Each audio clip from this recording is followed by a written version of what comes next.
Bonsoir Laurent Fabius. Bonsoir. Merci d'être l'invité de BFM TV. Vous êtes bien sûr le ministre des Affaires étrangères et on vous a vu tout au long de la journée sur BFM TV, à la sortie du Conseil des ministres, vous féliciter de la réélection de Barack Obama. D'abord, le féliciter. Oui, bien sûr. Excellente nouvelle, dites-vous, Oui. pour l'Amérique et pour la France. Bon, c'est normal, on préfère un peu ceux qu'on connaît. Mais en fait, il n'a pas vraiment montré un intérêt débordant pour l'Europe et pour la France, Barack Obama. Pour l'Europe, bon, c'est pas son souci de tous les jours, dans la mesure où les États-Unis sont quand même plus attirés par leurs problèmes intérieurs et par les questions de l'Asie, c'est sûr. Mais il a joué un rôle très important au moment du G8, c'est-à-dire au mois de juin, lorsqu'il a fallu dire la croissance est prioritaire. Et j'ai assisté à ça, et donc il y a eu une volonté à la fois des Américains et en Europe, notamment des Français, pour dire, bien sûr, il faut être sérieux budgétairement, mais il faut absolument pousser les feux de la croissance. Et là, il a été extrêmement utile, parce que lorsque le président des États-Unis dit quelque chose sur le plan économique, ça a une incidence sur le Fonds monétaire international et sur un certain nombre de gens en Europe. Pour poursuivre juste dans cette idée sur les conséquences sur notre continent et sur la France, certains s'inquiètent et se disent qu'il va être plus exigeant maintenant, justement, que dans un deuxième mandat. Un président est plus exigeant, par exemple, sur la stabilité de la zone euro et sur la coopération économique et politique. Sur la croissance, je pense qu'il gardera la même attitude. Je vais avoir au téléphone Hillary Clinton, là, juste après votre émission. On doit faire le point sur différents sujets. Je pense que la ligne du président Obama sera maintenue, c'est-à-dire il faut une Europe forte, stable, qui fasse de la croissance et qui en même temps soit sérieuse budgétairement. Mais il va y avoir d'autres incidences, notamment évidemment sur toute une série de crises sur lesquelles la politique américaine depuis quelques semaines était en suspens. Je pense à la Syrie, je pense à l'affaire iranienne, je pense à l'affaire israélo-palestinienne, y compris bien sûr le terrorisme au Sahel. Sur tous ces points, j'espère que l'Amérique va pouvoir s'engager plus fortement. Par exemple, sur une opération au Mali, vous avez le sentiment que l'Amérique sera peut-être encore plus engageante, plus engagée ? On est en phase avec les Américains. Vous avez vu qu'on a adopté tous, sur la proposition de la France, une résolution aux Nations Unies il y a quelques semaines. Et les Américains sont déterminés à lutter contre le terrorisme. C'est ça le problème numéro un au Mali. Donc je ne prévois pas de difficulté là-dessus. Mais sur la question iranienne, il faut faire bouger les Iraniens pour les empêcher d'aller à l'arme nucléaire. Sur la question syrienne, il y a des choses à faire. Et sur le conflit israélo-palestinien, très important, même si on en parle peu en ce moment, il faut arriver à ce que les droits des Palestiniens soient reconnus. Un mot alors sur l'élection et la réélection. Le seul leader qui est réélu après la crise, avec un taux de chômage important. Alors, oui. Quel est son secret, à votre avis? Pourquoi? Écoutez, moi, je ne suis pas spécialiste, mais j'entends ce que m'ont dit, en particulier mes diplomates. C'est vrai que la situation économique aux États-Unis n'est pas extraordinaire. Bon, il y a un chômage qui est assez important, il y a des problèmes de déficit budgétaire complètement massif, il y a des problèmes d'éducation. Donc, c'est une performance d'être élu dans ces circonstances. Alors, comment l'expliquer? Sûrement le talent de Barack Obama, mais je crois qu'il y a aussi d'autres éléments. Monsieur Romney a pris des positions extrêmes, et en particulier assez hostiles aux latinos, etc. Et ça ne correspond pas à la population américaine. Alors que Barack Obama a eu l'intelligence de s'adresser à la diversité du pays. C'est un pays extrêmement divers. Ça, c'est un point. Et puis, je crois qu'il y a aussi un aspect technique, d'après ce qu'on m'a dit, c'est que Barack Obama a fait une campagne très, très forte pour que les minorités aillent voter, alors que classiquement, elles ne vont pas voter beaucoup. Et donc, il a eu un différentiel de vote dans ces États. Et donc, c'est un visage de l'Amérique probablement plus rassemblé que la position assez extrême qu'avait prise M. Romney, même si on ne sait pas s'il l'aurait appliqué, s'il avait été élu. Quelle leçon on peut en tirer, nous, en France? Je veux dire, il y a aussi, on a beaucoup parlé de l'intervention de l'État. Il a beaucoup défendu l'intervention de l'État, Barack Obama, d'une certaine façon. Oui, c'est un autre aspect, vous avez raison, important de la campagne. Mitt Romney disait, au fond, moins il y a d'État, moins il y a d'intervention, plus c'est le marché qui triomphe, plus on va créer d'emplois. Les gens, semble-t-il, ne l'ont pas suivi, alors que Barack Obama a une position qui ressemble davantage, même si ce n'est pas exactement la même chose, à quand même une approche, j'allais pas dire social-démocrate, mais en tout cas où il y a une régulation. C'est un point d'ailleurs très important dans nos contacts avec les Américains dans les prochains jours. il y a des choses à faire. On a besoin des Américains là-dessus, pour le climat, pour la régulation économique, pour une certaine attitude vis-à-vis de la Chine. Et là, on attend aussi les Américains. On va écouter ensemble juste une des phrases un peu emblématiques du discours de Barack Obama lorsqu'il a été réélu et qui veut renouer avec le rêve américain. Si vous êtes prêt à travailler dur, qui que vous soyez, quelles que soient vos origines, quelle que soit la personne que vous êtes ou qui vous aimez, que vous soyez blanc, que vous soyez noir, d'origine hispanique ou asiatique, jeune, vieux, pauvre, riche, homosexuel ou pas, que vous soyez handicapé ou pas, vous y arriverez si vous le voulez, si vous essayez ici en Amérique. Mais ça, c'est typique à la fois du rêve américain et en même temps de Barack Obama. La première fois qu'il a été connu de l'opinion publique, c'est dans le discours qu'il avait fait à la Convention lorsque c'était Clinton, je crois, qui avait été candidat. Et son discours, l'autre jour, je l'ai vu dans la presse, c'était « Nous ne sommes pas candidats pour les uns, pour les autres, on est candidat de la totalité des États-Unis. » Et là, c'est la même chose.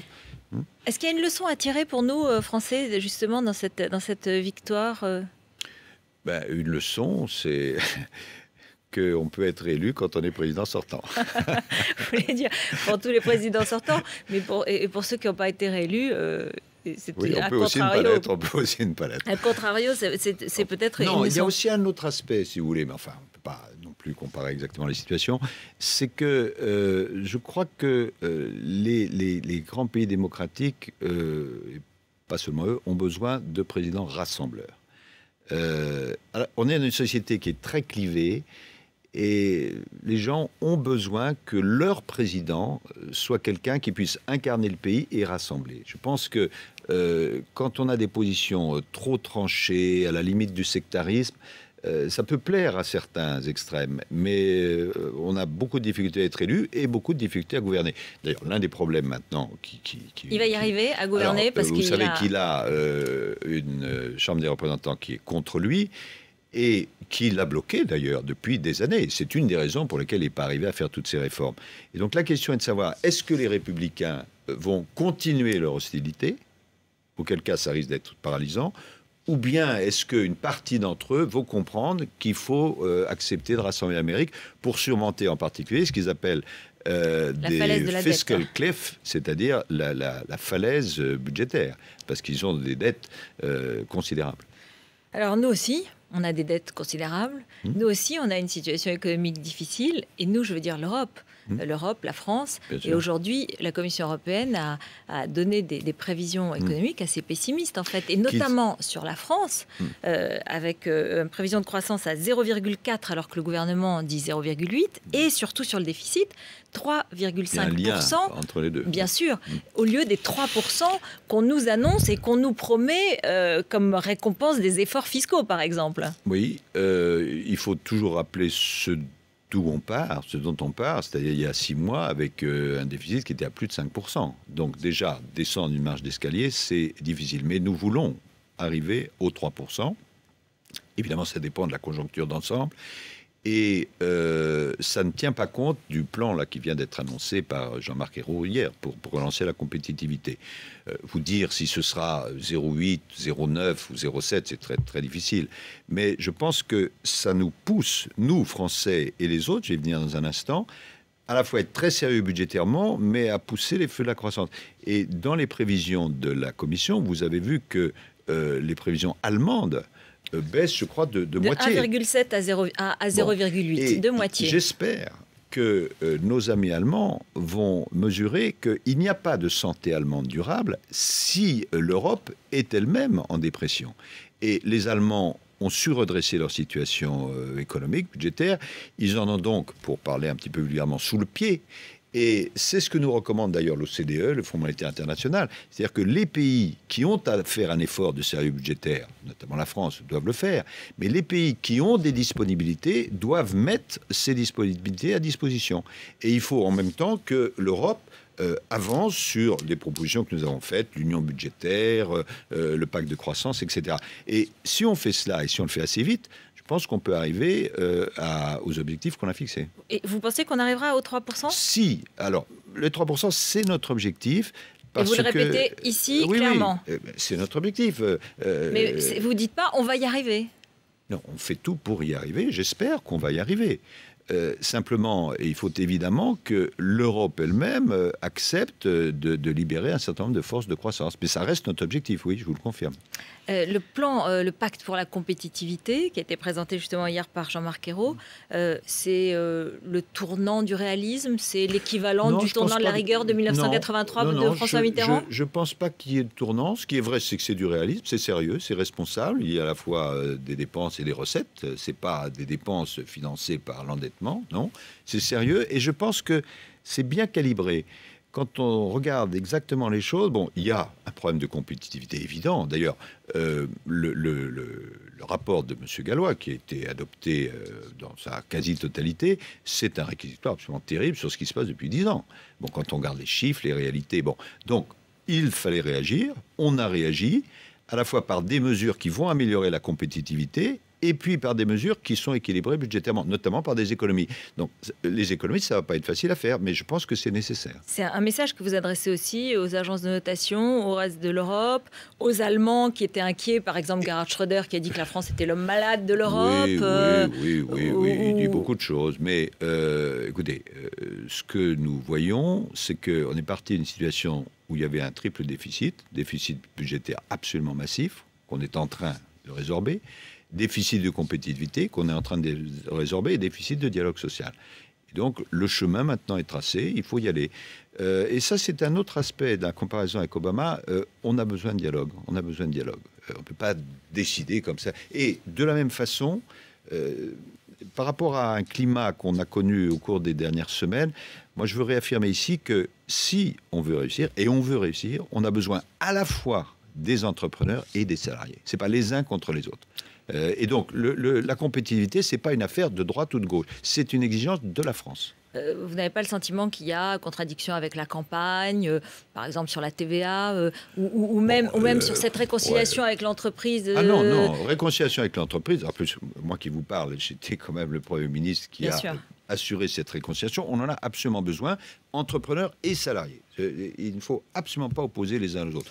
Quant à la TVA, bon, c'est vrai qu'il y a une adaptation à la TVA, il faut le reconnaître honnêtement. Maintenant, on a essayé d'équilibrer les choses, c'est-à-dire il y a une hausse de 0,4 pour le TVA le plus haut, mais il y a une baisse pour les produits de première nécessité, c'est-à-dire l'énergie et l'alimentation.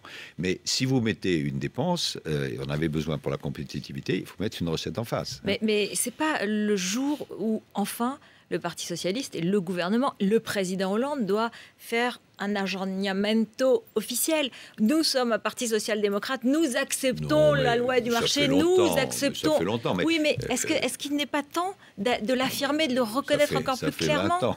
Vous avez vu les unes un petit peu cette semaine, y a-t-il encore un président? Oui, que fait le président? On ne comprend rien, quel est le cap? Ça m'a amusé parce que ces unes ont en général été faites avant le plan de compétitivité, vous avez vu. Et c'est d'ailleurs, vous connaissez le journaliste mieux que moi, la une que j'ai vue est assez critique d'un hebdomadaire. Et en revanche, j'ai regardé la presse régionale aujourd'hui qui est bonne par rapport au plan qui a été proposé. Donc, je crois qu'il faut garder son calme. On a besoin de sérieux budgétaire, on a besoin de soutien économique. Le plan sur la compétitivité, je pense qu'il est bien calibré. Est-ce que le président, c'est vraiment... Le président Hollande, c'est vraiment où il va et c'est vraiment où nous allons. C'est un peu la question que tout le monde se pose. Une grande confidence, oui. Est-ce qu'il trace le cap assez clairement? Est-ce qu'il n'est pas en aller-retour, en tergiversation? Non, je ne pense pas. Moi, je le vois vraiment permanent. tout le temps, puisque on bâtit les affaires étrangères, enfin la politique extérieure ensemble. Et il sait où il va. Bon, c'est vrai que c'est pas facile, parce que quand on doit redresser un pays, il y a une période qui est compliquée.